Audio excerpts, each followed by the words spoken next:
श्री हरे कृष्ण जी और मंच पर उपस्थित पार्टी के प्रदेश के महामंत्री और राज्यसभा के सांसद सदस्य, राज्यसभा सदस्य श्री अनिल साहू जी और मंच पर उपस्थित आप सबको भी बताया कि हम सबको बता रहे थे कि इसी भूमि से, इसी क्षेत्र से इनके पूर्वज वाले 36,000 को यूपी के लोग गया और फिर घूमते घूमते वो झारखंड गांव से आए अपने बीच महामंत्री पार्टी के डॉक्टर प्रदीप वर्मा जी और प्रदेश के महामंत्री श्री राम मुकुंद सहाय जी और आपके जिला के प्रभारी श्री मुकेश चंद्र सिन्हा जी, विनय लाल जी और जिला परिषद के अध्यक्ष श्रीमती पूनम देवी जी, प्रदेश कार्य समिति के सदस्य श्रीमती मंजू देवी जी, क्या नाम हुआ,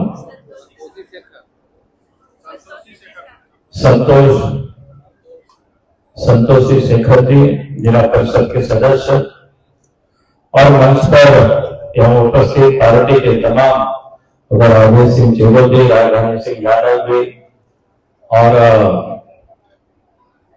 प्रदेश प्रशिक्षण प्रमुख श्री मनोज सिंह जी और पार्टी के तमाम नेतागण और हम सब लोगों के संगठन प्रभारी श्री करमवीर जी और यहाँ उपस्थित बहनों और भाइयों प्रेस के साथियों, हम कहेंगे कि सबसे पहले एक बार जोर से हम सब लोग जयकारा करेंगे, ठीक है ना। खाना भी बन रहा है इसलिए चिंता नहीं करेंगे, भूख लगा है तो फिर खाना मिल जाएगा, क्या मिल जाएगा ना राधे जी, तो इसलिए सब लोग जोर से लगाएंगे तो थोड़ा खाने में भी और ठीक हो जाएगा, ठीक है। और नारा इतने जोर से लगना चाहिए कि ऐसा नहीं कि कोई हेमंत सोरेन के लोग बैठे होंगे तो वही नहीं लगाएगा, नहीं तो बाकी सब बीजेपी को यहाँ सुनने के लिए आए हैं, बाबूलाल मांडी को सुनने के लिए आए हैं, तो सब लोग यहाँ नारा लगाएंगे, ठीक है। भारत माता की। देखो भाई पीछे हाथ नहीं उठ रहा है हमारे माँ बहनों का, बताइए हमारे देश के प्रधानमंत्री नरेंद्र मोदी जी खूब काम करते हैं महिलाओं हमारे माँ बहनों के लिए, और आप लोग हाथ नहीं उठाएंगे तो कैसे होगा बताओ।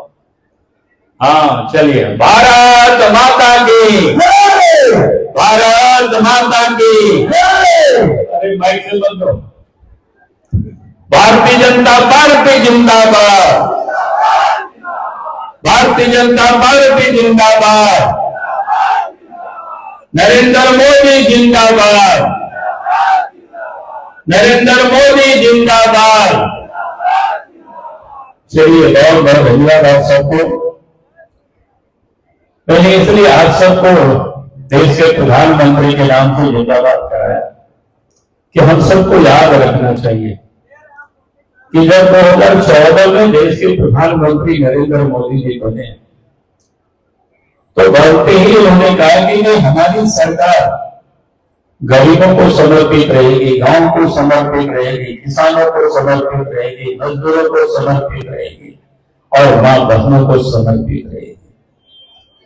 उस समय लोगों को लगता था कि ऐसे ही नेता तो भाषण देते हैं लेकिन वो करते नहीं है, समर्पित होना तो दूर की बात है। लेकिन देश के प्रधानमंत्री नरेंद्र मोदी जी ने गरीबों के लिए, मां बहनों के लिए उन्होंने पहला काम प्रारंभ किया, क्योंकि उनको पता था कि मां बहनों की क्या दिक्कत है, गरीबों की क्या दिक्कत है, और गरीब हमारी मां बहनें थी तो उनकी इज्जत पे क्या हालत थी। पहले उनके घरों में शौचालय होता नहीं था तो सूर्यास्त के पहले वो जाते थे या सूर्यास्त के बाद की इंतजार करते थे। इस तकलीफ को, इस दर्द को हमारी मां बहनों की देश के प्रधानमंत्री नरेंद्र मोदी जी अच्छी तरह से जानते थे। इसलिए जब वो देश के प्रधानमंत्री बने तो उन्होंने क्या किया कि हर गरीबों को भरण, उन्होंने इज्जत हर देने का काम किया, शौचालय बनाने का काम किया, ताकि हमारे भी मां बहनें इज्जत के साथ, शान के साथ लोग घर में लौटा सके। अगर ये काम किसी ने किया तो उस देश के प्रधानमंत्री नरेंद्र मोदी जी ने किया। और इतना ही नहीं, इस देश के हमारे गरीबों के घर झोपड़ी का आज भी है। अगर देश के प्रधानमंत्री जी ने कहा कि आप जो झोपड़ी के घर बदल करके और हम उनको पक्के मकान दें, और देश में प्रधानमंत्री आवास, यानी जितने भी गरीबों का कच्चा मकान था वो पक्का मकान में आप बदलना प्रारंभ हुआ। लेकिन अलग बात है कि झारखंड में जब से हेमंत सोरेन के नेतृत्व में सरकार बनी है, अब केंद्र से पैसा आता है वो भी खर्च नहीं कर पाता है गरीबों के साथ वो सरकार। आज झारखंड में हेमंत सोरेन वो गरीबों के यहां तक वो भी पहुंचने नहीं देता है, और जो भी पहुंचता है तो उसमें भी कमीशन खोरी होती है। और इसीलिए मैं आज आप सब लोगों से यही कहने के लिए आया हूं, क्योंकि देश के प्रधानमंत्री नरेंद्र मोदी जी ने हमारी मां बहनों के लिए एक और इज्जत घर देने का काम किया, वहीं पर गरीबों के पक्के मकान गरीबों को देने का काम किए, और मकान ही नहीं, मकान के साथ साथ देश के गरीबों के घरों में भी गैस कनेक्शन और गैस की चूल्हा भी उन्होंने देने का काम किया। पहले लोगों को लगता था कि शहर में रहने वाले लोग ही गैस चूल्हा में खाना पकाते हैं, वहां चाय बनाते हैं, कहीं किसी को नसीब होगा कि नहीं लोग सोच भी नहीं सकते थे, और किसी ने कोई उसके लिए आंदोलन भी नहीं किया था, क्रांति का कोई आवाज भी नहीं उठाया था। लेकिन देश के प्रधानमंत्री नरेंद्र मोदी जी ने कहा कि जो शहर में रहने वाले लोग अगर गैस के चूल्हा में खाना पकाते, उनके घरों में गैस का कनेक्शन होता है, तो हम उस काम को गरीबों के घरों तक भी पहुंचाते। और इसीलिए देश के प्रधानमंत्री नरेंद्र मोदी जी ने गरीबों के घरों तक गैस कनेक्शन और गैस की चूल्हा पहुंचा दी है। आज गरीबों के घर में भी गैस से खाना पकता है और गैस से चाय भी लोग बनाते हैं। ये काम किसी ने अगर किया है तो देश के प्रधानमंत्री नरेंद्र मोदी जी ने किया।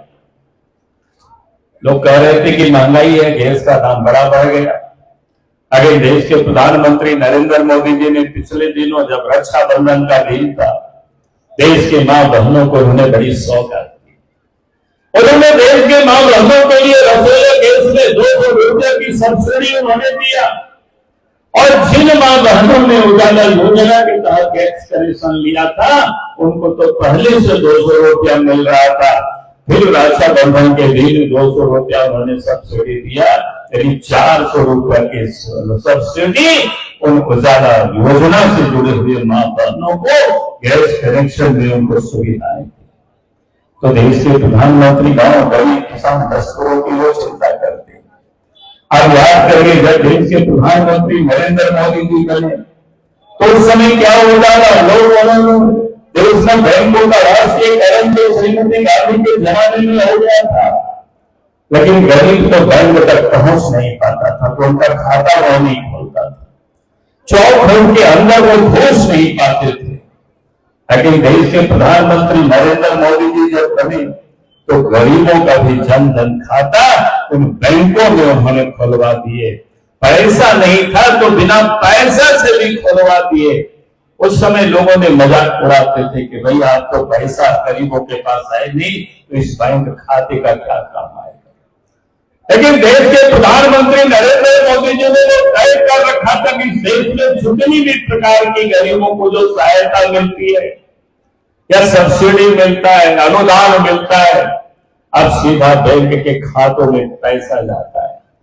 अब याद करिए कोरोना का वो काल भी, जब कोरोना का काल आया सब कुछ धरती में बंद हो गया था, गाड़ियां चलना बंद हो गई थी, रेलगाड़ी नहीं चलती थी, हवाई जहाज भी चलना बंद हो गया था, उद्योग धंधे सब बंद था। उस समय गरीब सोचते थे कि अब हम कैसे बचेंगे, बाल बच्चों की कैसे क्या खिलाएंगे। लेकिन देश के प्रधानमंत्री नरेंद्र मोदी जी ने उन गरीबों के जन धन खाते में पैसा भेज दिया। भेजा था कि नहीं भेजा था, बताइए, गरीबों के खाते में। तो देश के प्रधानमंत्री नरेंद्र मोदी जी गरीबों की चिंता करते, और उतना ही नहीं, उस समय से अभी भी देश के प्रधानमंत्री नरेंद्र मोदी जी प्रत्येक महीना गरीबों के घरों पर 5 किलो फ्री में प्रत्येक व्यक्ति अनाज भी पहुंचाने का काम कर रहे हैं। लेकिन आज अफसोस होता है जब यहां हम लोगों से पूछते कैसे मिलता है, तो लोग बोलते हैं कि हेमंत सोरेन जी वो अनाज भी ठीक से पहुंचा नहीं पाते, बल्कि वो उस अनाज को भी खुले बाजारों में बेच देते हैं, पैसे को अपनी तिजोरी में भर लेते हैं। बस सच है कि नहीं बताइए? ठीक से लोगों को अनाज नहीं मिलता है। जो महीना में मिलना चाहिए, फ्री में मिलना चाहिए 5 किलो अनाज, वो फ्री वाला अनाज कभी मिलता है, कभी पैसे वाला अनाज मिलता है। यानी लोगों को इस प्रकार से ठग रहे हैं, लूट रहे हैं। आप जरा सोचिए, जो देश के प्रधानमंत्री गरीबों के लिए जो अनाज भेजते हैं, झारखंड के मुख्यमंत्री हेमंत सोरेन जी वो गरीबों के अनाज को भी वो बेच देते हैं। जो गरीबों का अनाज बेचते, तो ऐसे मुख्यमंत्री को हटाना चाहिए कि नहीं हटाना चाहिए? यही कहने के लिए मैं आज आपके बीच में आया हूं कि आप सब लोगों को यहां से संकल्प लेकर के जाना है। जो गरीबों के राशन तक को ठीक से गरीबों के घरों तक नहीं पहुंचा पाते हैं, तो वैसे मुख्यमंत्री को हमें इस राज्य की कुर्सी से हटाना है। यही कहने के लिए मैं, यही बताने के लिए मैं आया। आपने देखा पिछले दिनों देश के प्रधानमंत्री नरेंद्र मोदी जी ने जहां हमारे मां बहनों के लिए गैस में सब्सिडी दी है, वहीं पर जो परंपरागत कारीगर के जो काम करते हैं देश के अंदर में, हमारे लकड़ी का काम करने वाले बढ़ाई मिस्त्री है, लोहा का काम करने वाले लोहार है, यहाँ पर मिट्टी का काम करने वाले कुम्हार है, हजामत बनाने वाले भाई है, कपड़ा बुनने वाले राजमिस्त्री, ऐसी 18 ट्रेड के लिए देश के प्रधानमंत्री जी ने 13,000 करोड़ रुपए की उन्होंने प्रावधान किया और कहा कि हमारी जो परंपरागत कारीगर है, जो वर्षों से काम कर रहे, उनको नई तकनीक के साथ उनको जोड़ना है और नई तकनीक के साथ उसको ट्रेंड भी करना है, उनको प्रशिक्षित भी करना है। और इसलिए देश के प्रधानमंत्री जी ने विश्वकर्मा पूजा के दिन उन्होंने कहा कि अब उनको ट्रेनिंग भी दी जाएगी, तो प्रत्येक दिन ट्रेनिंग समय में 500 रुपए का भत्ता मिलेगा और ट्रेनिंग जब समाप्त होगी तो वैसा कुशल कारीगरों को 15,000 रुपया की उनको किट्स भी उपलब्ध करा दी जाएगी। और साथ में जब वो रोजगार करना चाहेंगे तो सस्ते ब्याज दरों पर पहले 1 लाख रुपया, फिर 2 लाख रुपया, फिर 3 लाख रुपया तक की ऋण भी उपलब्ध कराई जाएगी। अब जरा सोचिए, आज तक इन कारीगरों के लिए किसी भी सरकार ने कभी चिंता नहीं की, किसी भी सरकार ने कभी सोचा नहीं, कभी कोई विचार नहीं किया। पहली बार इस देश के प्रधानमंत्री नरेंद्र मोदी जी ने उन कारीगरों के लिए उन्होंने चिंता की। उनको झारखंड के करीब करीब आप सबकी गांव अब गाड़ी से आप पहुंच सकते और सभी गांव में आज गाड़ी भी है। कहीं ट्रैक्टर है, कहीं टेम्पू है, कहीं सवारी है, कहीं कार है, कहीं कुछ है, भी गाड़ी है। आज गाड़ी से लोग आते जाते हैं, पैदल जाना तो छोड़ दिया। आप जरा सोचिए, बीजेपी की जब इतनी कम समय में अटल जी 6 वर्ष तक इस देश के प्रधानमंत्री रहे और नरेंद्र मोदी जी 9.5 वर्षों से देश के प्रधानमंत्री है, अगर ये 14-15 वर्षों में इतना काम हो सकता है तो इतनी वर्षों तक कांग्रेस ने इस देश में राज किया तो फिर कितना वो काम कर सकते थे, फिर और काम होता, इस काम की कोई जरूरत नहीं होती। लेकिन कांग्रेस पार्टी ने कभी भी इसकी चिंता नहीं की और बिजली तो गांव के लोगों को कोई नसीब में नहीं था। याद करिए उस समय क्या हालत थी गांव की, गांव घर के लोगों ने बिजली नहीं देखा। मैं लोगों को एक घटना बताता हूं, आप ही के बगल की घटना है। महुआ गांव के आज से जो आए होंगे महुआ गांव के लोग, उन लोग को याद होगा, लेकिन 2020-1 की घटना है जब हम मुख्यमंत्री राज्य के हुआ करते थे। यही बेतला के नेशनल पार्क से बाय रोड जा रहे थे, हमारी थोड़ा रोड शुरू चलने की आदत थी, तो हमने जवानों ने रोक लिया हमारी गाड़ी को, कहा कि सर देखिए तो ब्लॉक बन गया, लेकिन हम लोग तक बिजली नहीं पहुंची आज तक और बिजली पहुंचना चाहिए। लड़कों से हमने पूछा कि आगे पीछे कहां तक बिजली है, लोगों ने बताया। हमने कहा कि चिंता मत करो, अपने दिन में बिजली आ जाएगी। फिर रांची जाकर के मैंने पदाधिकारियों को कहा कि भैया आप बिजली बहुत पहुंचा देना। हम बोल करके आए, बिजली पहुंच गई, अफसर मेरे पास आया, कि सर बिजली वहां पहुंच गई, आप चल करके स्विच ऑन कर दो।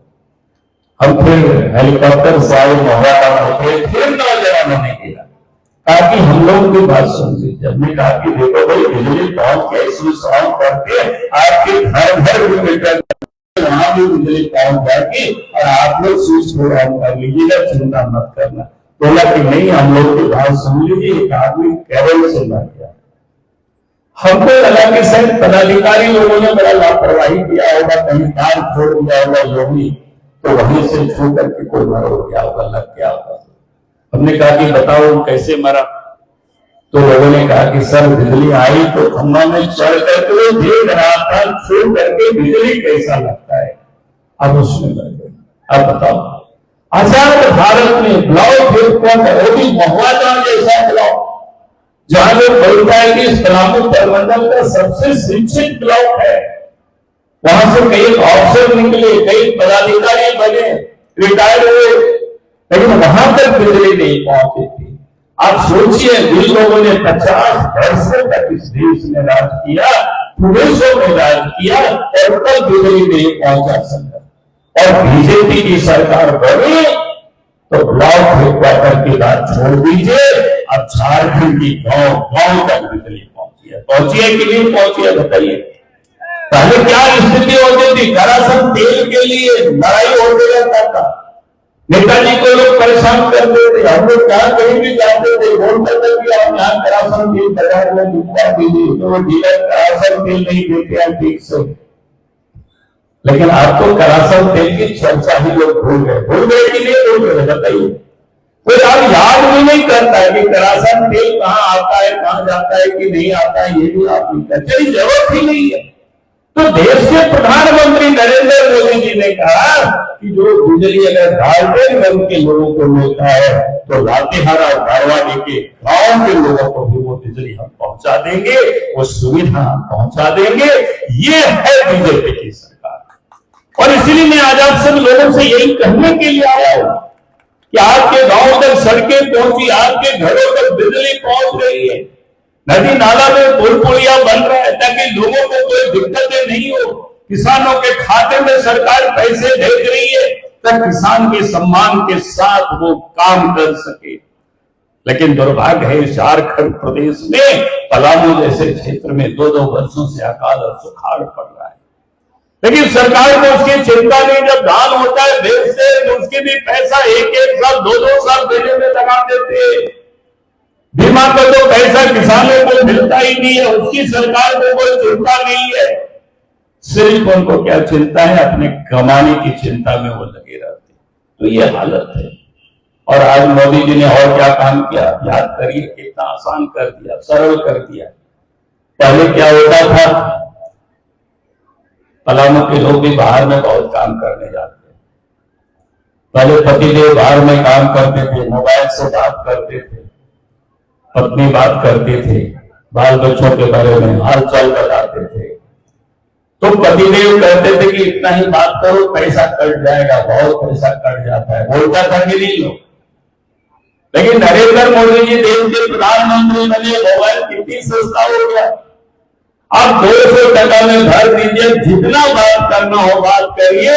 आपको पतिदेव को कहना पड़ता है उतना ही बात करो, कल सवेरे ड्यूटी पर जाना है। यदि अगर देश के प्रधानमंत्री ने उन गरीबों को लक्ष्य करके, ताकि गरीब को भी वो सुविधा मिले जो शहर के लोगों को सुविधा मिलती है। दुनिया में इतनी सस्ती नेट नहीं है जितनी सस्ती इस देश के अंदर में नरेंद्र मोदी जी ने कर दिया। तो इसलिए मैं आजाद से लोगों से यही कहने के लिए आया हूं, जो देश के प्रधानमंत्री अरे छाता लगाए और लोगों को दिक्कत हो रहा है, तो देश के प्रधानमंत्री गरीबों की चिंता करते हैं, महिलाओं की चिंता करते हैं, बच्चों की चिंता करते हैं, किसान मजदूरों की चिंता करते हैं। और हेमंत सोरेन जी किसकी चिंता करते हैं जानते हो ना? आज तो इस प्रदेश की क्या हालत है। राज्य सरकार का काम होता है कि अपराधियों को पकड़ना, यानी भय मुक्त प्रदेश बने, कानून व्यवस्था ठीक हो। लेकिन झारखंड में आज स्थिति क्या है? रोज चोरी, डकैती, हत्या, अपहरण हो रहा है, बहुत बेटियां यहां सुरक्षित नहीं है। आखिर ये स्थिति कैसे पैदा हो गई? वैसे तो झारखंड प्रदेश में प्रत्येक दिन 5 लोगों की हत्या होती है।